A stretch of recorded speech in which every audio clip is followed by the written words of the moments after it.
Happy weekend, I'm Kerry, this is Dorie, and we are Dog on the Plot. And in this week's episode, we're going to have a second attempt at making a hotbed.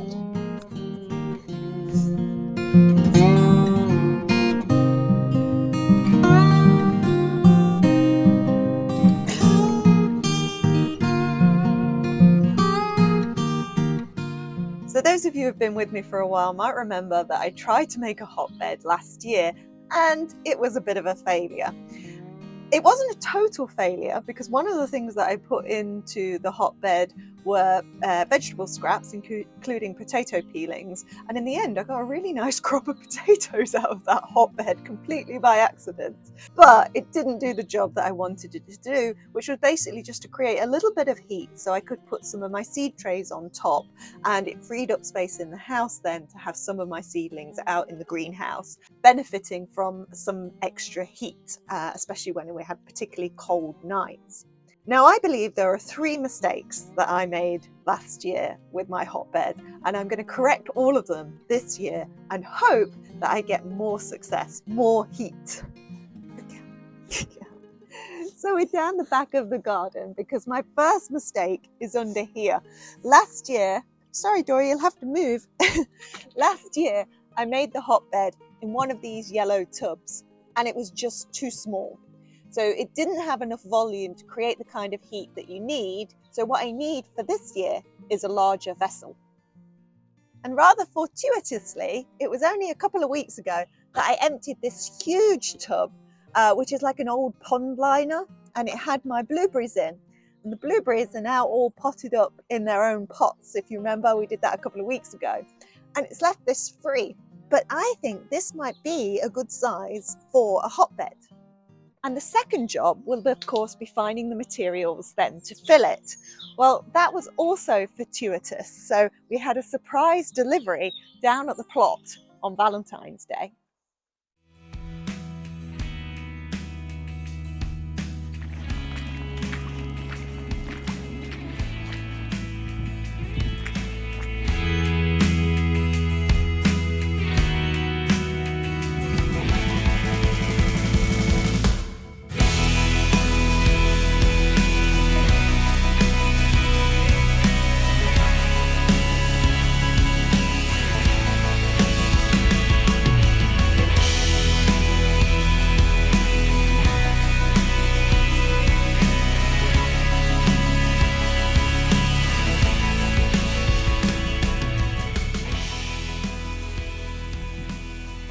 Well, happy Valentine's to me. The woodchip arrived on the plot.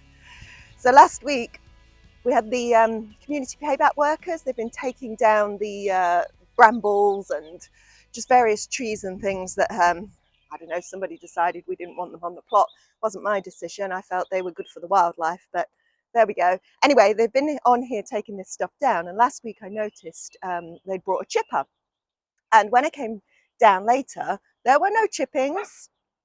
Yes, Dorie, no chippings. And I couldn't understand it. Why would they take the chippings away from an allotment? So I messaged the steward and asked if she would ask them if they would leave the chippings this week. And they have. And it was quite a mound. Yeah, just my luck that the wheelbarrow has a puncture when there's a woodchip delivery. So nevertheless, I have done my back in, I guess. No, I've persevered and I've managed to get all of this. So 3 dumpy bags almost full, and then a few other containers that I could find around the plot to stick some more in. But yeah, there we go. There's still enough left there for somebody else.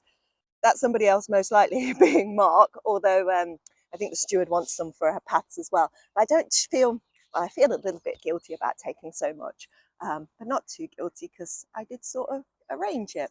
Anyway, I think they're going to bring more next week. Oh, hello. But what I'm thinking for this wood chip, because it's quite, it's well chipped, and I would call it ramial wood chip, which is the sort of wood chip that is ideal for mulching and also really good for hotbeds. So I'm thinking the chips that I've put in those smaller containers, I might take home and have another go at making a hotbed. But for the majority of it, what I'm thinking is it will make not necessarily paths, because it's not the sort of big wood chip that you would use for paths, but to feed the soil between. Where are you going? To feed the soil between, okay, the raised beds that I'm going to make shortly. Oh, now Dorie, you've just walked right through the leek bed and sat on a leek. Naughty girl. You naughty girl, Dorie. Naughty girl.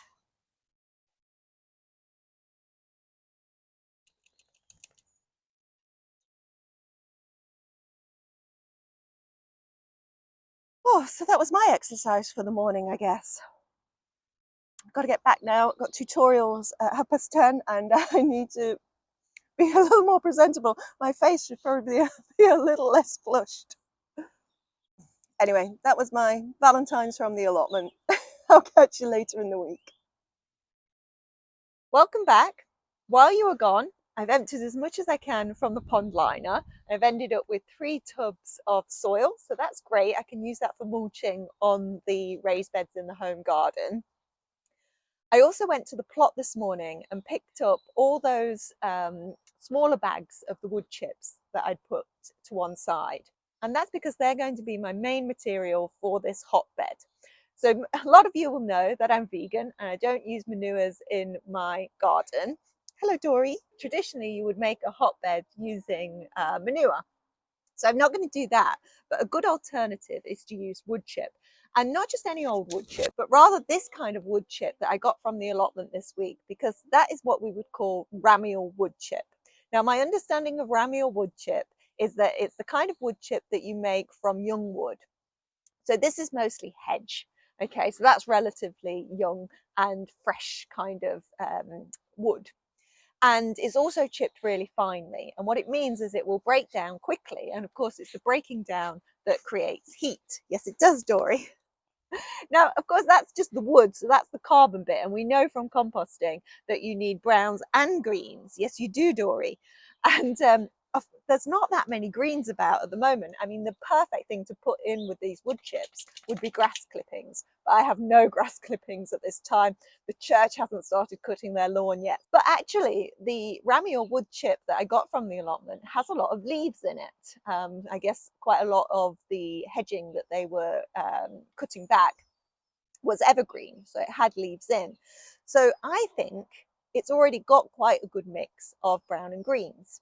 Now I'm mostly just going to put the wood chip in, but I also have some of the rabbit bedding from my friend at work with her rescue rabbits, so I might mix that in too.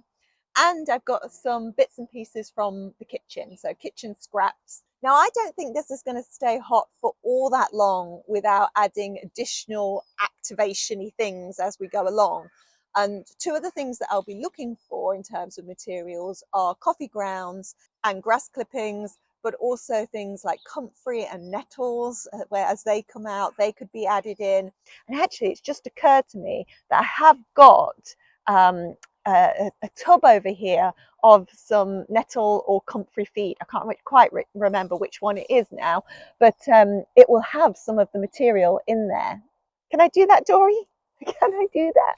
Come on. This is the, I think it must be comfrey. I can't remember if it's comfrey or nettle, but this is the feed that I started making in the autumn. So it's still got the greenery in there, but also the feed. And actually, I think what I'm going to do is just pour all of this into the hotbed. It won't be wasted in the sense that I've made this feed, because eventually the materials in that hotbed are going to end up in the garden somewhere feeding the soil. So it's still going to do its job. But yeah, I just think it will really help with activating the hotbed. But yeah, it whiffs.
Okay, so that's 3 big bags of wood chip in there, and I've put most of the rabbit bedding, the straw, on top because I'm hoping that will be like an insulating layer, so that will keep the heat in.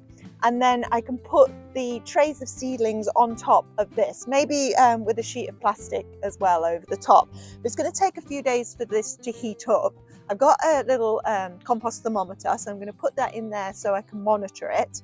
And yeah, in next week's episode, we'll see if it's got up to a good heat. And actually, the weather has been so mild lately that I'm not too worried about my seedlings at the moment. It's when we get another cold snap that I feel this will come into its own. Now, my third mistake, was not sufficiently watering the hotbed. So to get these materials activated, they do need moisture. And I think I really forgot about that last year.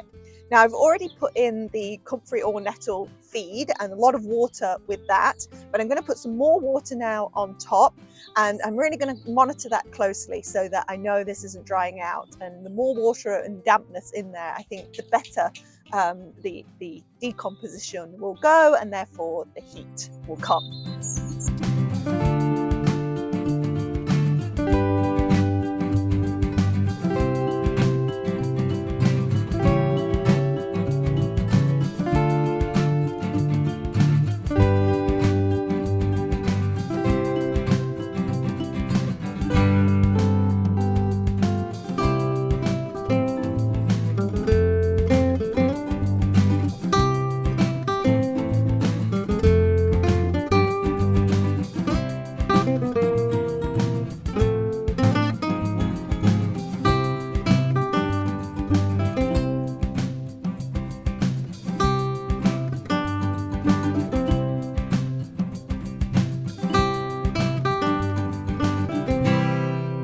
So it'll be interesting to see if those changes make a difference. So number one, size of vessel. I've gone bigger this year.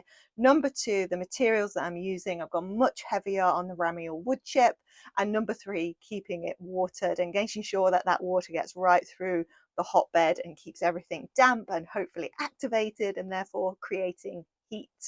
Now, some people use a hotbed to plant directly in. So whereas I've just put the straw on the top to keep the heat in, and then my idea is to put the seed trays on the top, others will put, say, 6 to 12 inches of compost on top of the hotbed and then plant directly into that compost. Now, I may do that if it does seem to be working well and that looks like something I can do after the seedlings have had their time on it. I could absolutely repurpose it and plant into it. So we'll see. But even if that's not the case, then all of that material in the hotbed will continue to break down and eventually become a lovely mulch for my raised beds in the home garden. Now, I'm no expert on hotbeds, and this is an experiment because, as I said, most hotbeds are made with manure. And if you do want to make one with manure, then I'd point you towards some of the experts on the topic, which include Jack First, who's on Instagram, has a book on hotbeds and is also on YouTube. And of course, Hugh Richards and Charles Dowding also use hotbeds and have videos on those. So while we're in the greenhouse, we'll check in on a couple of things. I wanted to show you the broad beans. One sec. There we go. So it's not 100% germination, but actually I think some are still pushing their way up. But no, I'm pretty happy with that. They look like nice, healthy plants. Something has been having a little nibble, so I might have a little check through and see where a little slug might be hiding. They do like to hide underneath these pots. Look at the roots though. So broad beans looking good. The lettuce and rocket are also looking pretty good, and yeah, I think they're probably ready to prick out now, so I could do that this afternoon.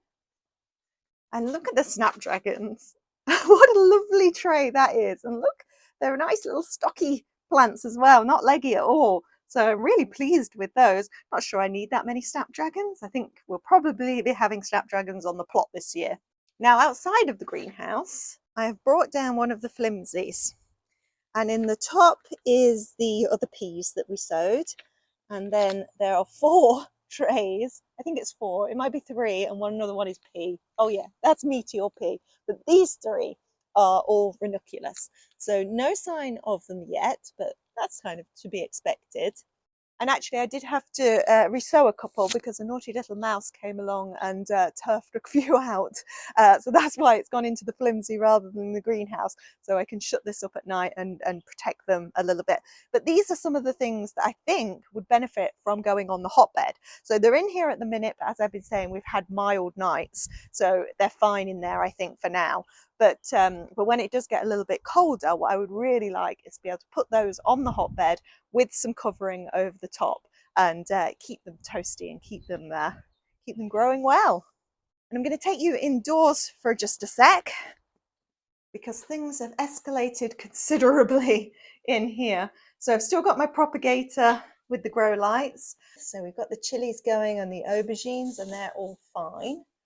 And then I brought another flimsy into the house to house the sweet peas. And I mean, we only sowed these last week, but look what a difference a little soaking makes. That's a really good germination. In fact, the best germination I've ever had on sweet peas, I think. And there's the loofahs. But look at the leaves just there. What's going on? Why is that happening? Help me. But the lupins behind, they look fine and they're all popping up. It's so lovely to see all those seedlings coming up and so quickly, which is one of the advantages of soaking. So if you didn't catch my video last week on whether to soak your seeds or not, then head over to episode 72. Thank you for joining us, me and Dorie. We are Dog on the Plot, and we'll catch you next week.